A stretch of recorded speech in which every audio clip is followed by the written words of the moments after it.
সহজে ছাতা আঁকতে গেলে আগে তোমরা প্রথমে এরকমভাবে একটা ডি শেপ এঁকে নেবে। তারপরে ঠিক ডি এর মাঝখান থেকে এরকমভাবে একটা লাইনকে তোমরা নিচে বরাবর নামিয়ে দাও, ঠিক এইভাবে। এটাকে জি এর মতো উল্টো দিকে এইভাবে ঘুরিয়ে দাও, ঠিক জাস্ট এই রকম। আগে এই হালকা করে ড্রয়িংটা করে নেবে। এর মাথায়তে তোমরা একটা এরকমভাবে গোল শেপ দিয়ে দাও, ঠিক এইভাবে। এখান থেকে এই লাইনটার মাঝখানে একটা পয়েন্ট করে নাও, এখানে একটা পয়েন্ট করে নাও, ঠিক এটাকে একদম এরকম হালকা রাউন্ড শেপে নিয়ে গিয়ে ঠিক এখানটাইতে মিশিয়ে দাও, একদম এই দাগেতে মিশিয়ে দাও। এপারেও রাউন্ড শেপ দিয়ে মিশিয়ে দাও, এইভাবে। দেখো একটা ছাতার গঠন আমরা করে ফেলেছি। আমি ডিটেলিং করে বুঝিয়ে দিচ্ছি, বুঝতে আরও বেশি তোমাদের সুবিধা হবে। তাহলে সর্বপ্রথম আমরা কি করব, যে ডিটা এঁকেছিলাম সেটাকে আমরা সুন্দর করে আগে এঁকে নেব। ঠিক আমি যেমন দেখাচ্ছি তোমরাও এইভাবে, তোমরা চাইলে পেন্সিলে ডিটেলিং করতে পারো, না হলে তোমরা আমার মতো স্কেচ পেনেও করতে পারো, এইভাবে। এবার আমরা এই যে খাঁজগুলো লাইনগুলো টেনেছিলাম, এই যে লাইনটা চাইলে আগে টেনে নিতে পারো, এইভাবে। তো দেখো একইভাবে এপারেও আমরা সেম টেনে নেব, ঠিক এইভাবে। এইগুলোতে আমরা একটু এরকম রাউন্ড শেপ দিয়ে খাঁজ খাঁজ করে দেবো, এইভাবে রাউন্ড শেপ দিয়ে খাঁজ খাঁজ করে দেবো। দাগের নিচে যেন না যায় খাঁজগুলো, দাগের উপরের দিকে উঠে আবার এই দাগেতে। এবারে আমরা এই যে লাইনটা, এইটাকে এই পর্যন্ত এসে জুড়ে দেবো, ঠিক এই নিচের দিকে যে পর্যন্ত করেছিলাম এখান থেকে আগে আমরা একটা লাইন এইভাবে টেনে নেব। এই লাইনটা না টেনে এর এপাশ থেকে আমরা একটা লাইন টানবো, এই যে পেন্সিলের লাইনটা মাঝখানে রেখে পেন্সিলের লাইনের দু ধার দিয়ে আমরা দুটো লাইন টেনে দেব। এবারে এই যে লাইনটা টেনেছি এটাকে তোমরা একইভাবে সেমভাবে এটাকে জাস্ট এরকম শেপ দিয়ে জুড়ে দাও, এই। চাইলে এখানে তোমরা ডবল লাইন ব্যবহার করতে পারো। এবার মাথার গোলটা তোমরা এঁকে দাও। সহজে একটা ছাতার ড্রয়িং তোমরা করে ফেলতে পারলে। বাকি পেন্সিল ড্রয়িং আমরা মুছে দেব। আমি এখানে রেড কালার নিয়েছি, ছাতার এই এক পারে আমি রেড কালার করতে চাচ্ছি। কালারটা সম্পূর্ণ তোমাদের মতো করে করতে পারো, আমি দেখাচ্ছি আমার মতো করে। কালার যে যার পছন্দের কালার তোমরা করতে পারো। তো সুন্দর করে এপারটা রেড কালার নিয়ে একদম সম্পূর্ণ করে ভরে দেবে।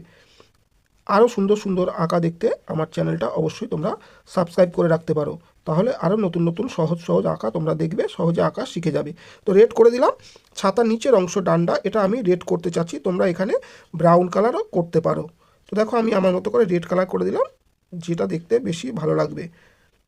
এইভাবে আমি পেন্সিলের সাহায্যে এই যে ডান্ডা এটা স্টিলের হয়, সেই জন্য আমি দু ধারে অল্প করে একটু ব্লু দিয়ে লাইনটা টেনে দিলাম, মাঝখানে সাদা বা হোয়াইট রেখে দিলাম, ঠিক দেখো এইভাবে। পুরোপুরি রং আমি এখানে দিলাম না, তোমরা চাইলে পুরো স্কাই ব্লু বা আকাশি কালার দিতে পারো। মাথার এখানটাতে আমি অরেঞ্জ কালার ব্যবহার করলাম, তোমরা তোমাদের পছন্দের কালার কিন্তু ব্যবহার করতে পারো। আমি এখানে একটা লাইট পিঙ্ক নিয়েছি, এটা এখানে দিচ্ছি। তোমরা তোমাদের পছন্দের যে কোনো কালার তোমরা দিতে পারো।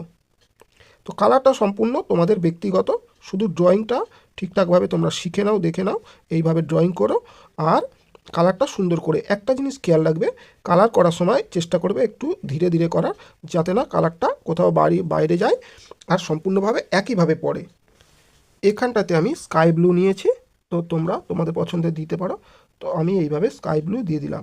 কালারটা তোমাদের, আমার এখানে ইয়েলো নেই, তাহলে আমি ইয়েলো দিতাম এখানে, তোমরা চাইলে এটাতে ইয়েলো করতে পারো। তো এইভাবে সম্পূর্ণ করবে কালারটা, একটু ধৈর্য রেখে আঁকবে, তাহলে ছবি তোমাদের সুন্দর হবে। কালার খুব সুন্দর, ছাতা দেখতে অনেক ভালো লাগবে।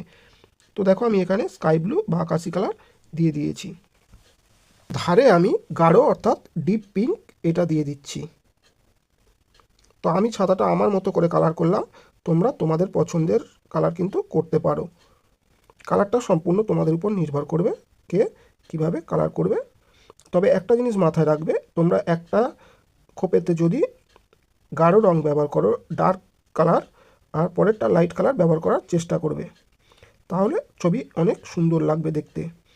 তো পাশাপাশি দুটো ডার্ক বা ডিপ কালার কখনোই ব্যবহার করবে না, এটা মাথায় রাখলে তোমাদের ছবি কালার খুব সুন্দর দেখাবে, দেখতে লাগবে। তো দেখো এখানে আমি আমার মতো করে কালার করে দিলাম। তোমাদের কেমন লাগলো কমেন্টে অবশ্যই জানিও। আর শেষে বলবো, ভিডিওটা একটা লাইক দিও আর শেয়ার করে তোমাদের মতো ছোট্ট বন্ধুদেরকে দেখার সুযোগ করে দিও। সকলে ভালো থেকো, নমস্কার।